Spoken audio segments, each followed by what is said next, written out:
دوستو، راولپنڈی کے بوہڑ بازار سے گزر ہو تو لال حویلی پر نگاہیں ضرور ٹکتی ہیں، جسے شہر کی پہچان کہا جاتا ہے۔ حویلی کے سامنے برسوں سے مقیم چاچا صادق کہتے ہیں کہ کبھی رات کے اندھیرے میں یہاں حسن و جمال کے مدح سراؤں کی بھیڑ لگا کرتی تھی، سرتال کی محفلیں سجتی تھیں، اور اب یہاں سیاسی شطرنج کی بساط سجتی ہے۔ لال رنگ میں رنگی یہ عمارت کس نے بنوائی؟ شیخ رشید احمد صاحب کے پاس کب سے ہے؟ اور راولپنڈی کی باقی عمارتوں سے قدرے مختلف اس رہائش گاہ کی تاریخ کیا ہے؟ یہ وہ سوال تھے جن کے جواب ڈھونڈتے ڈھونڈتے ہم بوڑ بازار جا پہنچے۔ حویلی کے آس پاس دکانوں کے تھڑوں پر بیٹھے بزرگوں سے حویلی سے جڑی داستانیں سن کر قدم محکمہ اوقاف کی جانب بڑھتے چلے گئے، جہاں موجود اہلکاروں نے کچھ کاغذ الٹ پلٹ کر بتایا کہ حویلی کے کچھ حصے جن میں مندر بھی شامل ہے محکمے کے پاس ہیں، جبکہ ایک حصہ شیخ صاحب کا ہے۔ واضح رہے کہ پیر کی علی الصبح راولپنڈی کے متروکہ وقف املاک نے لال حویلی کے 4 یونٹ سیل کر دیے ہیں۔ یہ چاروں یونٹ گراؤنڈ فلور پر تھے اور محکمہ اوقاف کے مطابق ان میں سے 2 یونٹ شیخ رشید احمد جبکہ باقی 2 یونٹ دیگر افراد کے قبضے میں ہیں۔ متروکہ املاک کے افسران کے مطابق لال حویلی کی بالائی منزل کو ابھی تک سیل نہیں کیا گیا۔ شیخ رشید احمد نے محکمہ اوقاف کی اس ممکنہ کارروائی کے خلاف مقامی عدالت سے حکم امتناعی حاصل کر رکھا تھا، تاہم گزشتہ دنوں عدالت نے ان کی درخواست کو مسترد کر دیا۔ شیخ رشید احمد نے الزام عائد کیا ہے کہ ان کے خلاف کارروائی سیاسی بنیادوں پر کی گئی ہے، لیکن دوستو بات یہ ہے کہ محکمہ اوقاف کی کارروائیوں کے دوران مقامی پولیس اور FIA کے اہلکار بھی لال حویلی کے سامنے موجود تھے۔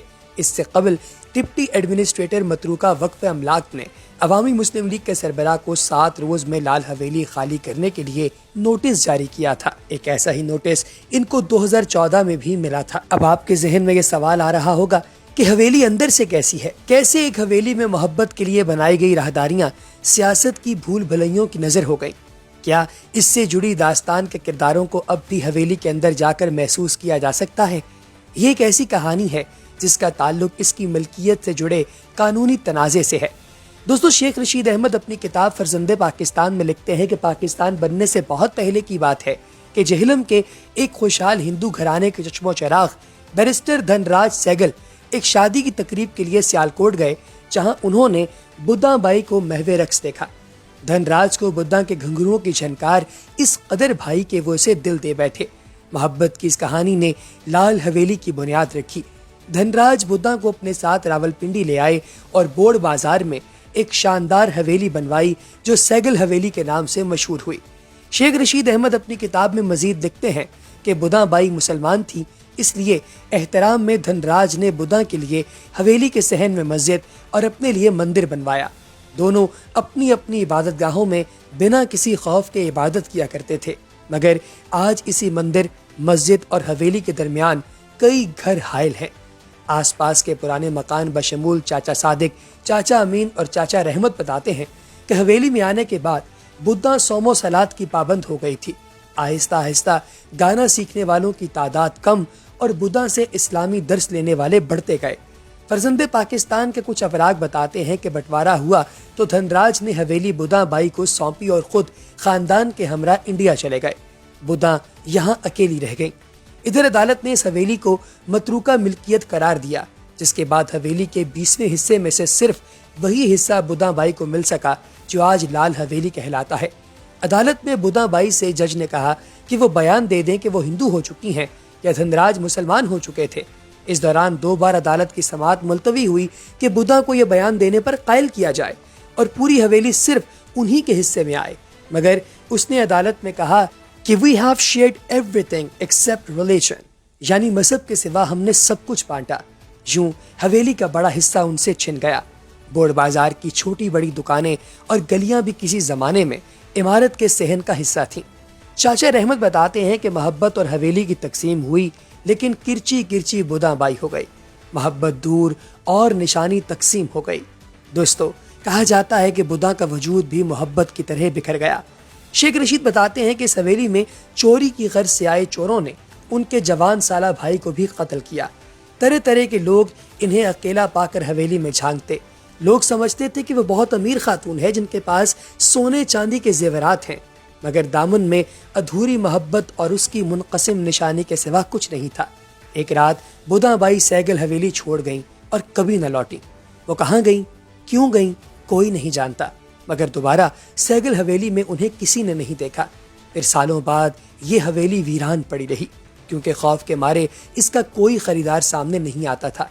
حویلی کے بالکل ساتھ والے مکان کی مکی یاسمین سناتی ہے کہ وہ وقت بھی آیا جب سیگل حویلی کو لوگ جنوں کی حویلی کہنے لگے۔